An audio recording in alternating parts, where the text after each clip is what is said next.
Hello, I'm Avinash Deshpande. I'm the Executive Director of MBK Consulting. And interestingly enough, I'm also a happiness coach. And I would love to explore on this segment of how can we know a little bit more about an interesting topic, which is going to be myths of happiness. So just wondering, I have the amazing Dr. Ambasta with me, and we have been having some conversations, doctor. So just wanting to know, what is happiness? So happiness as a subject is very easy. At the same time, it is very complex topic to explain, because the definition of happiness changes with the person who is defining it. But more importantly, if you ask me to give a definition, then I will say we have both positive emotions and negative emotions in life. So if your net emotions are positive, then I consider you to be a happy person. Wonderful. If your net emotion is negative, and you can take any timelines, maybe 1 hour, 1 day, 1 week, 1 year, or a lifetime. If you had more positive emotions, you have spent a happy life. Wonderful. But when you say positive emotions, the challenge with most of us is that how do we get into a positive emotions mode? Because with the stress of everyday work, we are so much surrounded with this negativity. How do I program myself to be able to contribute positively and change my emotions? Yeah, so before even programming, I will say let's understand how our brain is wired. Why do we experience emotions? And what is the role our brain plays in helping us experience certain emotions? Sure. So if you know, and you have been a happiness coach, so you will know that our brain is wired in such a way that 2/3 of your neurons are constantly looking for something negative. Yeah. Why? Because that's the way we have survived. Our ancestors used to stay in jungles, and there were a lot of problems around them.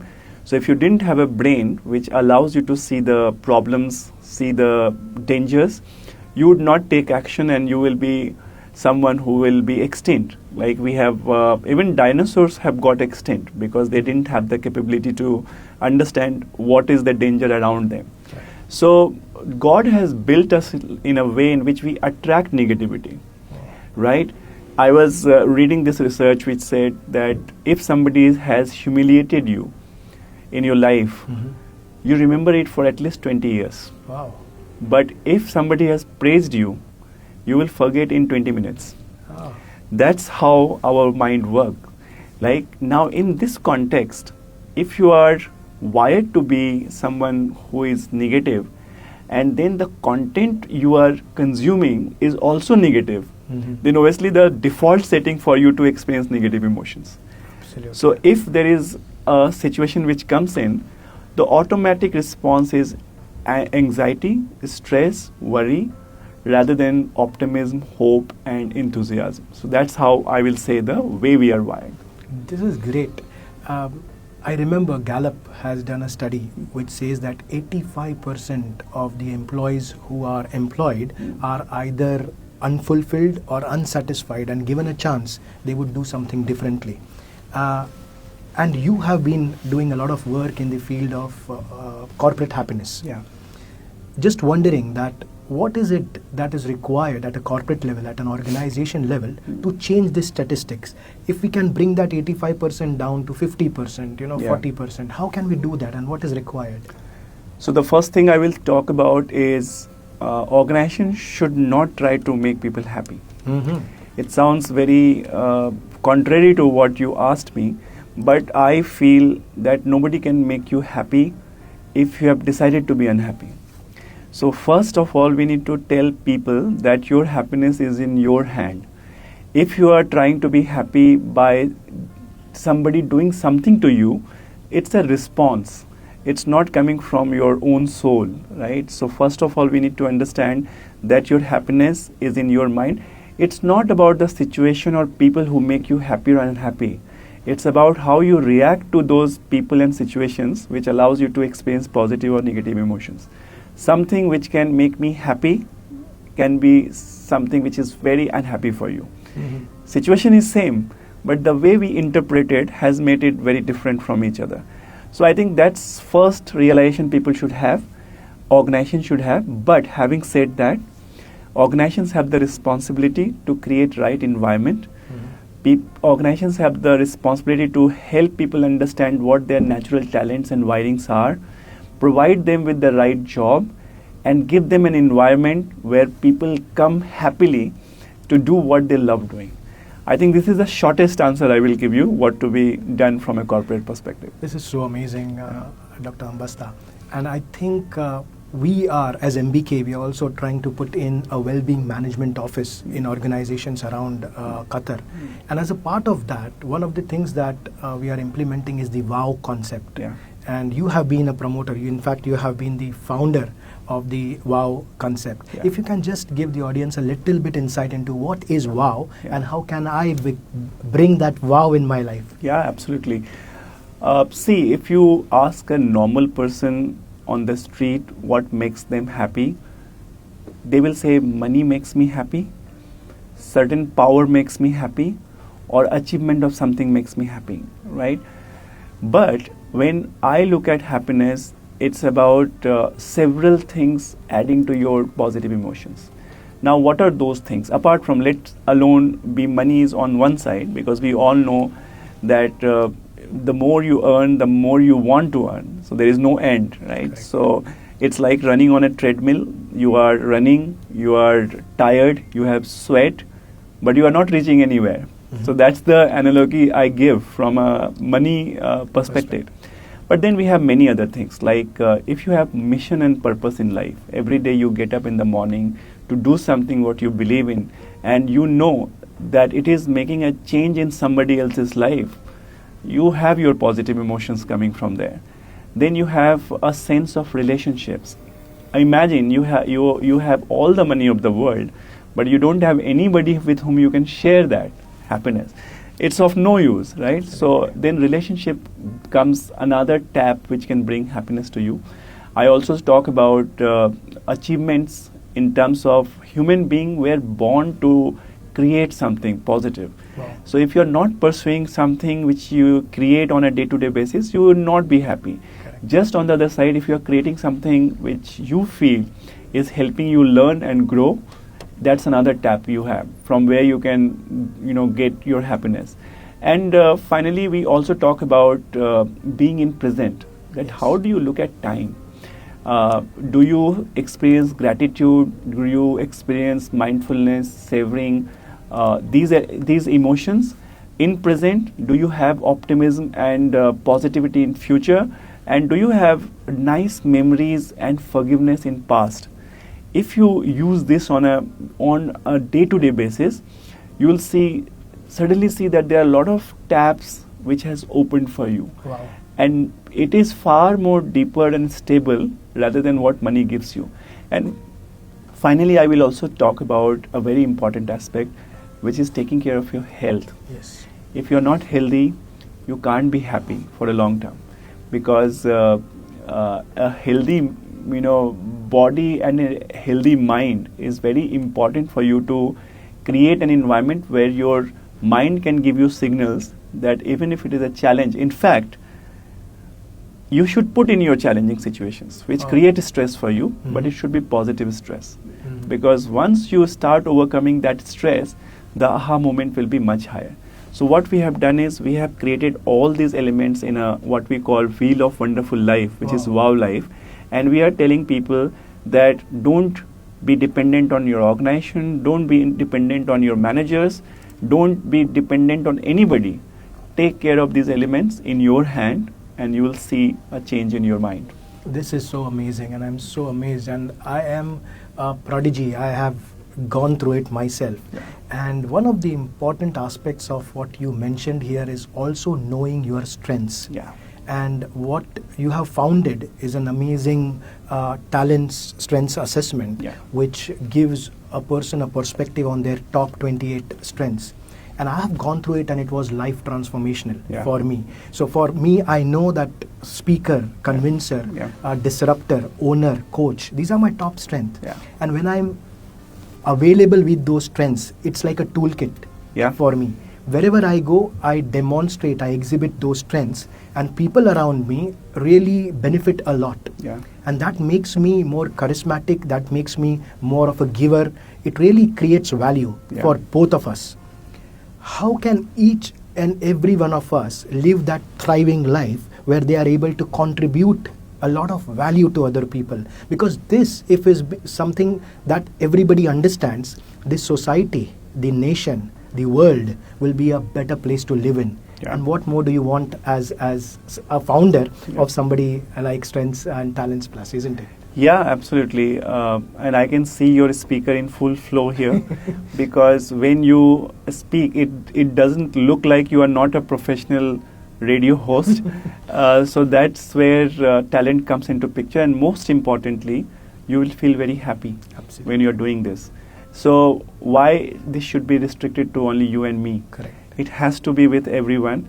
Everybody is talented. Everybody is powerful. Everybody has immense potential. Unfortunately, the way we have built, and it has been built through industrial era, where we were, we were asked to build certain skills because that was important for the production place. Yes. We were asked to bring certain type of knowledge which was required there. Correct. But today we are living in an era where knowledge is available on our fingertip. Absolutely. Skills are changing so rapidly. Correct. Now, what is the differentiation which will make us relevant? Mm-hmm. According to me, in the world of tomorrow, there will be only two things: the AI and the talent which is using that AI.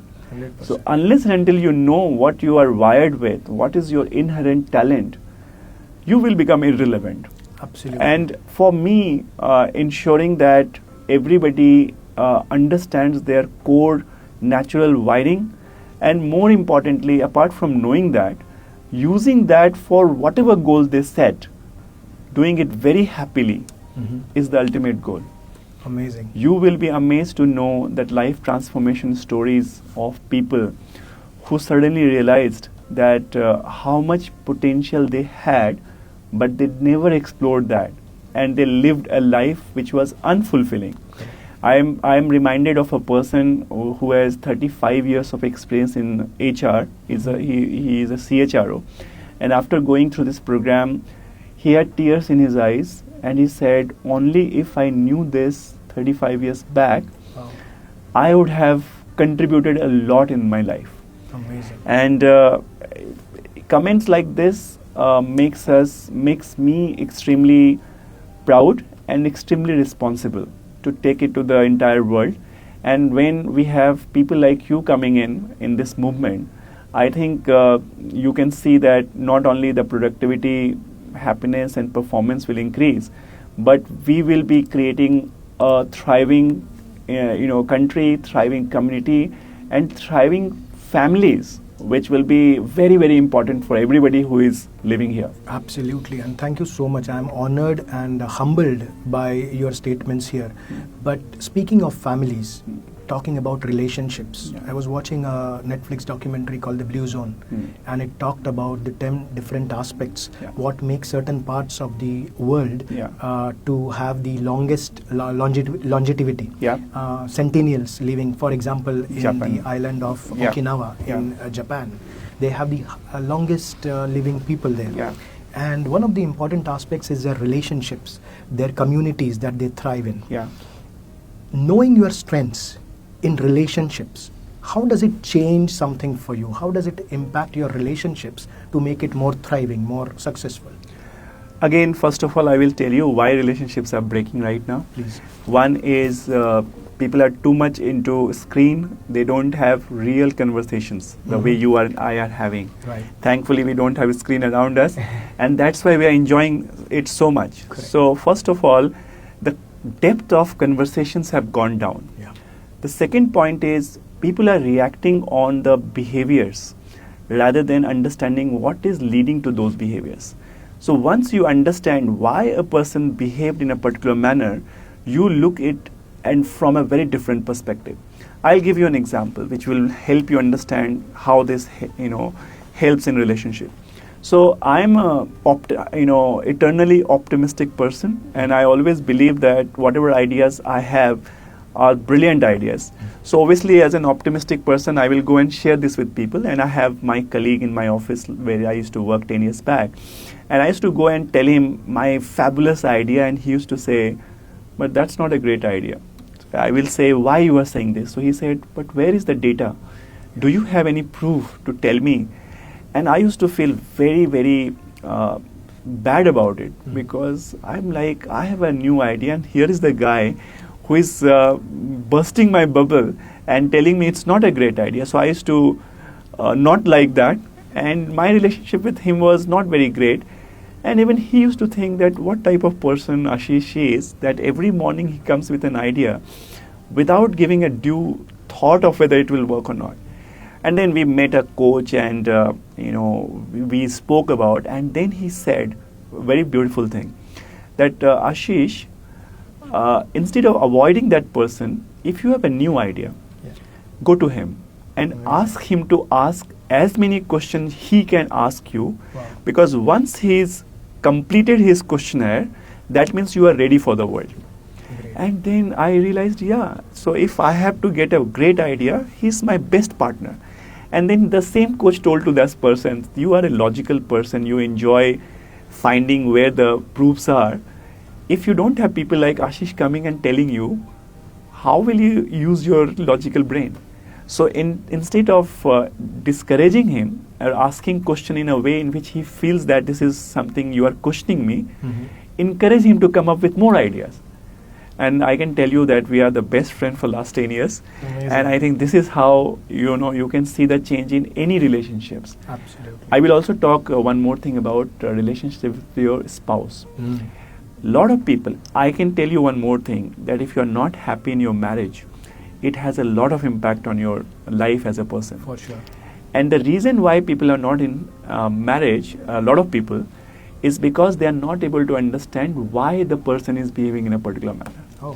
So once we make them understand from a positive lens, Correct. that maybe I'm a high on owner and that's why I can come across as a micromanager to my spouse, then she understands that 6:30 dinner means 6:30 dinner. It cannot be something different. Correct. So then it changes the dynamics, and I think, as you rightly said, if we work on relationships, it will add immensely to overall happiness of the family.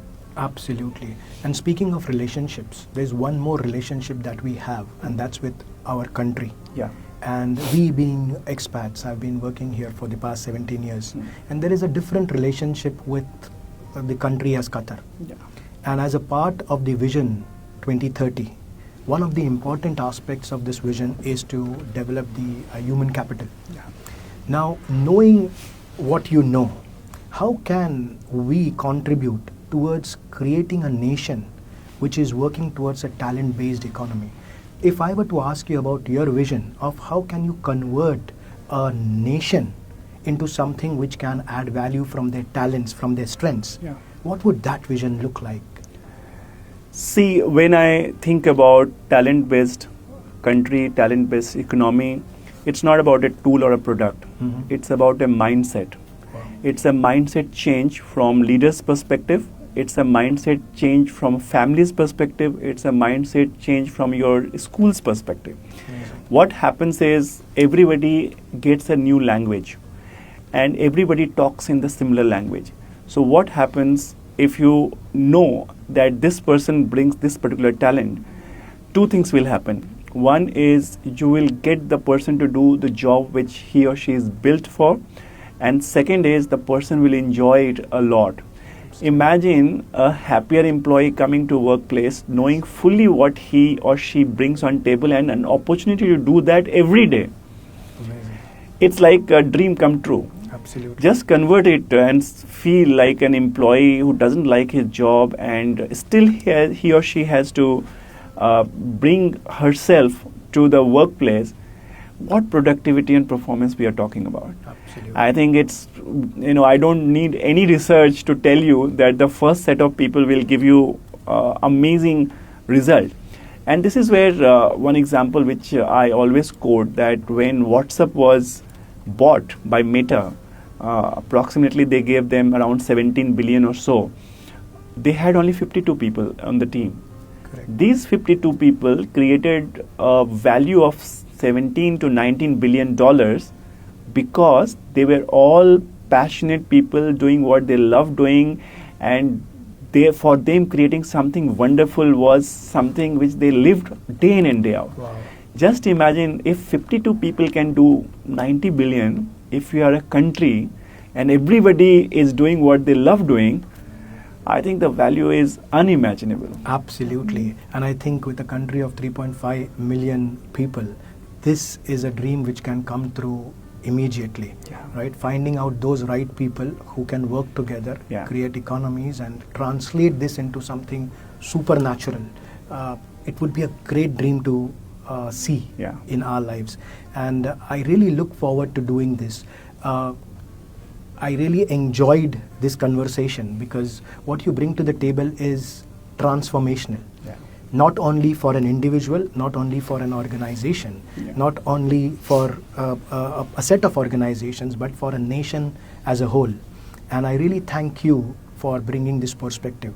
Looking forward to having a lot more conversations like this online and offline. And for all the audiences who would have enjoyed this, I think there is a lot more to come. And let's look forward to this amazing opportunity. Thank you so much, Dr. Ashish. Pleasure is mine. Thank you for making me come here. Thank you.